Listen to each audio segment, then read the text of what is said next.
প্ৰতিষ্ঠা কৰি হাজাৰ হাজাৰ শ শ ছাত্ৰ ছাত্ৰীৰ জীৱন উদ্ভৰ কৰি তোলাৰ কাৰণে নিজৰ জীৱনক উৎসৰ্গা কৰিলে। সেইগৰাকী ৰামপ্ৰসাদ চলিহা ছাৰৰ জীৱনৰ যি বৰ্ণময় ৰূপ, জীৱনৰ যি বৰ্ণময় উপহাৰ, কৰ্তব্য সাধনাৰ যি চেতনা, সেই চেতনাক ভৱিষ্যতৰ প্ৰজন্মৰ মাজলৈ লৈ যোৱাৰ বাবে আমি বছৰ বছৰ দিন ধৰি আমি চেষ্টা কৰি আহিছোঁ। এই প্ৰেৰণাবিলাক আমি ল'ব লাগিব। এই কাৰণেই এই সকল স্বনামধন্য ব্যক্তিয়ে ঐক্যবদ্ধ প্ৰচেষ্টাৰে এই ঘৰৰ ওপৰত উঠি টিংপাত নিজে গজালিছিল, নিজে চফা কৰিছিল, নিজে হাবি জুৰিছিল, বিহু মাৰিছিল ৰাইজৰ লগত। কিমান কাম কৰা নাই এই সকল মানুহে। সেই যে বিৰাট এক শক্তি ভৱিষ্যতৰ প্ৰজন্মৰ চেতনালৈ যদি আমি লৈ যাব পাৰোঁ, তেতিয়াহ'লে সমাজখন শক্তিশালী হ'ব। ডক্টৰ সৃষ্টিধৰ দত্তৰ যেতিয়া আমাৰ এইখন মহাবিদ্যালয়ৰ পৰিচালনা সমিতিৰ সভাপতি হৈ আহিল, তাৰ পূৰ্বে অৰুণাচল বিশ্ববিদ্যালয়, পৰৱৰ্তী সময়ত ৰাজীৱ গান্ধী বিশ্ববিদ্যালয় হিচাপে নামকৰণ কৰা হ'ল। সেই বিশ্ববিদ্যালয়খনৰ অধ্যাপকৰ পৰা দিনৰ আসন অলংকৃত কৰিছিল, কলাগুৰু আসন অলংকৃত কৰিছিল, আৰু অন্যহাতে সেইখন বিশ্ববিদ্যালয়ৰ পূৰ্ব ভাইচ চেঞ্চেলৰ হিচাপেও তেখেতে দায়িত্ব লাভ কৰিছিল। আৰু সমগ্ৰ ভাৰতবৰ্ষত তেখেতৰ গ্ৰন্থ প্ৰণেতা হিচাপে বিশ্ববিদ্যালয়বিলাকত তেখেতৰ শৈক্ষিক দিশত তেখেতৰ পাঠ্যপুথি প্ৰণয়ন কৰা হৈছে। সেইজন সৃষ্টিধৰ দত্ত নাহৰকটীয়া মহাবিদ্যালয়ৰ সভাপতি হৈ অহাৰ পিছত আমাৰ মহাবিদ্যালয়খনে গৱেষণাৰ ক্ষেত্ৰখনত নতুন এটা চেতনা লাভ কৰিছিল, নতুন এটা শক্তি লাভ কৰিছিল। বাৰে প্ৰতিখন সভাতে তেখেতে এটা কথাই কৈছিলে যে যদি গৱেষণা কৰিব লাগিব, তোমালোকে গৱেষণা কৰিব লাগিব, গৱেষণা লব্ধৰে তোমালোকে মন ল'ব লাগিব। আৰু সেইকাৰণেই হয়তো ডক্টৰ স্মৃতিৰেখা গগৈনায়ন, স্মৃতিৰেখাৰ পৰা ডক্টৰ স্মৃতিৰেখা হ'ল, জ্যোতিপ্ৰসাদ কোঁৱৰৰ পৰা ডক্টৰ জ্যোতিপ্ৰসাদ কোঁৱৰ হ'ল সৃষ্টিধৰ দত্ত ছাৰৰ প্ৰেৰণা। আৰু বহু শিক্ষকে, প্ৰায় সংখ্যক শিক্ষকে নাহৰকটীয়া মহাবিদ্যালয়ত ইতিমধ্যে ডক্টৰেট উপাধি লাভ কৰিছে। এইজন সৃষ্টিধৰ দত্তই গৱেষণালব্ধ এক মন আমাৰ মহাবিদ্যালয়ত প্ৰতিষ্ঠা কৰি দিয়াৰ কাৰণে চেষ্টা কৰিছিল। আৰু বাৰে প্ৰতি আমি সকলোৱে এটা কথা উপলব্ধি কৰোঁ, শিক্ষা হৈছে আটাইতকৈ শক্তিশালী এটা অস্ত্ৰ, যাক ব্যৱহাৰ কৰি আপুনি পৃথিৱীখন সলনি কৰি দিব পাৰে। এই পৃথিৱীখন কেৱল মাত্ৰ শিক্ষাই সলনি কৰি দিব পাৰে। ইয়াত বহি থকা মাননীয় শিক্ষাগুৰুসকল, যাৰ যিসকলৰ নাম মানুহে লৈ থাকে, তুলসী মহন্তৰ ছাৰ নাম মানুহে লৈ থাকে, বিভিন্ন ক্ষেত্ৰত যুগে যুগে লৈ থাকিব, এতিয়াও লৈ থাকে। পুলিন দিহিঙীয়া ছাৰ নাম মানুহে নাম লৈ থাকে, এতিয়াও লৈ আছে, ভৱিষ্যতে লৈ থাকিব। জয়ানন্দ বৰুৱা ছাৰ নাম লৈ থাকে, লৈ থাকিব।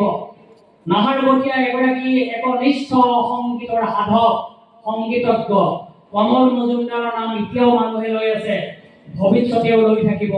আৰু এই যে আপোনালোক বৰ্ণময় জীৱনৰ উৎসৰ্গিত জীৱনৰ শিক্ষাগুৰুসকলৰ নাম বা মঞ্চত বহি থকা আমি কাৰিকৰী শিক্ষা প্ৰতিষ্ঠানৰ মাননীয় প্ৰধান শিক্ষকৰ দায়িত্ব পালন কৰা এইগৰাকী মাননীয় শিক্ষকৰ নাম সমগ্ৰ ভাৰতবৰ্ষৰ অঞ্চলৰ ৰাইজে আজিও লৈ থাকে, যুগ যুগ লৈ থাকে।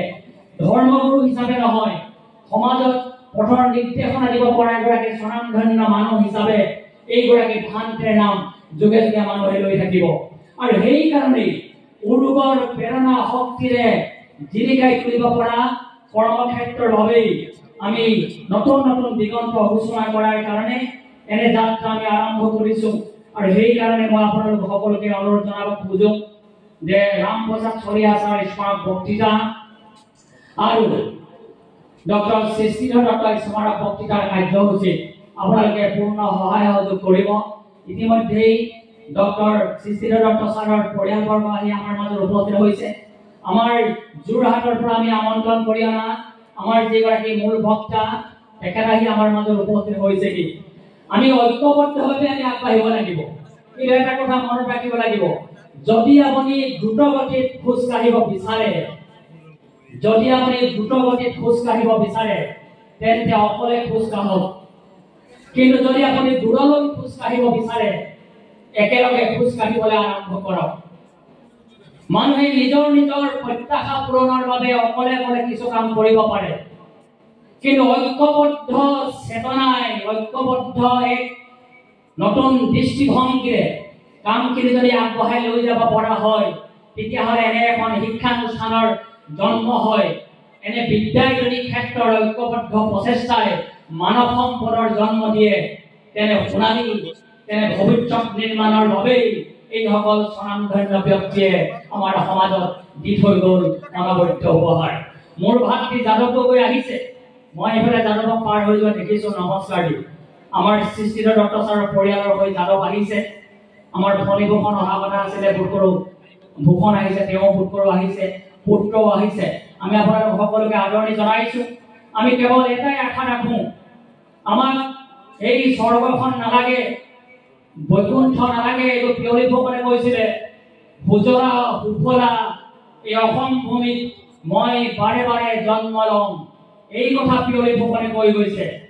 আমি য'ৰ পৰাই আৰম্ভ নকৰোঁ লাগিলে আমাৰ উৰ্বৰ এই ভূমিৰ পৰাই আমি আৰম্ভ কৰিব লাগিব। য'তেই নাথাকোঁ লাগিলে নিজৰ মাতৃভূমিৰ প্ৰেমেৰে উজ্জীৱিত হৈ ভৱিষ্যতৰ সোণালী আকাশ দেখাৰ বাবে আমি চিন্তা কৰিব লাগিব। ৰবীন্দ্ৰনাথ ঠাকুৰে এবাৰ কৈছে যে আমি এবাৰ হ'লেও দিনটোৰ আকাশলৈ চোৱা উচিত, এবাৰ হ'লেও মূৰ তুলি আকাশলৈ চোৱা উচিত, কাৰণ আকাশে বিশাল পৰিধিৰ এক উমান দিয়ে, বিশাল পৰিধিৰ চিন্তা কৰাৰ কাৰণে অৱকাশ দিয়ে। মই ভাবোঁ যে নতুন ছাত্ৰ ছাত্ৰীসকলে এই বিশাল আকাশৰ পৰিধিৰ মাজলৈ গৈ নিজক চেষ্টা কৰিবৰ কাৰণে তেওঁলোকে যত্ন কৰিব। আৰু ব্যৰ্থ হোৱাৰ বিভিন্ন উপায় আছে, কিন্তু সফলতাৰ কেৱল মাত্ৰ এটাই উপায়, সেয়া হৈছে আকৌ এবাৰ আমি চেষ্টা কৰোঁ, আকৌ এবাৰ চেষ্টা কৰিম বাৰে বাৰে সফলতা আনিবৰ বাবে। যোৰহাটৰ পৰা এই বয়সত মাননীয় শ্ৰীযুত উপেন্দ্ৰজিৎ মহন্ত ডাঙৰীয়া এইটো বয়সত যোৰহাটৰ পৰা আহিছে, ৰাতিপুৱা 4টা বজাত 4:30 বজাত গাড়ী আৰম্ভ কৰি। কাৰ কাৰণে আহিছে? আমাৰ কাৰণে আহিছে। নাহৰকটীয়া মহাবিদ্যালয়ৰ আশপাশ অঞ্চলৰ ছাত্ৰ ছাত্ৰীসকলক প্ৰেৰণা দিবলৈ আহিছে, শ্ৰদ্ধা জনাবলৈ আহিছে। তেখেতে জীৱনৰ সমগ্ৰ জীৱন অতিবাহিত কৰা কটন মহাবিদ্যালয়ত অধ্যয়ন কৰিছিলে। দুগৰাকী সহপাঠী আগাপিছা ছাত্ৰীসমূহ একেলগতে বহি আছে, উপেন্দ্ৰজিৎ মহন্ত আৰু আমাৰ জয়ানন্দ বৰুৱা আগাপিছাকৈ পঢ়িছিল। তেখেতসকল দুজন, মই কৈ আছোঁ কথাখিনি চাওক, আন্দাজতে কৈ আছোঁ। গতিকে কটন মানে হৈছে মানুহৰ জীৱনৰ স্পন্দন। সেই স্পন্দন পাৰ কৰা দুজন সহপাঠী বা বন্ধু বা জ্যেষ্ঠ, আমি তেখেতসকললৈ আদৰণি জনাইছোঁ। বিশেষ সময় আমি আপোনালোকক সামৰণি মাৰিছোঁ। আপোনালোক সকলোকে গভীৰ শ্ৰদ্ধাৰে আদৰণি জনাইছোঁ। উষাপুৰৰ পৰা আহিছে, চাচনিৰ পৰা আহিছে, নামৰূপৰ পৰা আহিছে, দুলীয়াজানৰ পৰা আহিছে, ডিব্ৰুগড়ৰ পৰা আপোনালোক আহিছে, বিভিন্ন ঠাইৰ পৰা আপোনালোক আহিছে। সকলোকে আদৰণি জনাইছোঁ। এটা কথা কিন্তু মন কৰিব লাগিব, নদীত পানীয়েই পানী, নদীত সাগৰত পানীয়েই পানী, কিন্তু সাগৰে অনুভৱ কৰে সাগৰৰ যেতিয়া পিয়াহ লাগে, নদীয়ে যেতিয়া পানী খাব খোজে, নদীয়ে নিজৰ পানী খাব নোৱাৰে। সেই আকাশখনে বৰষুণ দিয়ক বুলি নদী ৰৈ থাকে। নদী ইমান পানী আছে, কিন্তু নিজৰ পানীয়ে নদীয়ে কেতিয়াও গা ধুই পোৱা নাই। এজাক বৰষুণৰ এই যে টিপ টিপকৈ দিয়া এজাক বৰষুণে নদীখনক ধুৱাই পখলাই সুন্দৰ কৰি দিয়ে। মই ভাবোঁ এনে পবিত্ৰময় অনুষ্ঠানে আপোনাক মোক সমগ্ৰ জনক ধুৱাই পোখাই পবিত্ৰ কৰি দিব, আৰু সেই পবিত্ৰ মন লৈ আমি ভৱিষ্যতৰ দিনত আগবাঢ়িম। আপোনালোক সকলোলৈকে গভীৰ শ্ৰদ্ধা কৃতজ্ঞতা জ্ঞাপন কৰি পৃথিৱীৰ প্ৰতি হেৰুৱা আমাৰ বিশ্বাস পুনৰ ঘূৰাই অনাৰ এক প্ৰযত্নই আমি নতুন দিগন্তলৈ যাত্ৰা আৰম্ভ কৰিম। আৰু লগে লগে ৰামপ্ৰসাদ চলিহা ছাৰ আৰু ডক্টৰ সৃষ্টিধৰ ছাৰলৈ গভীৰ শ্ৰদ্ধাঞ্জলি জ্ঞাপন কৰি মই আপোনালোক প্ৰতিগৰাকীকে আদৰণি জনাই সময় অকণমান নষ্ট কৰি আপোনালোকৰ পৰা ক্ষমা ভিক্ষা মাগিছোঁ। ধন্যবাদ।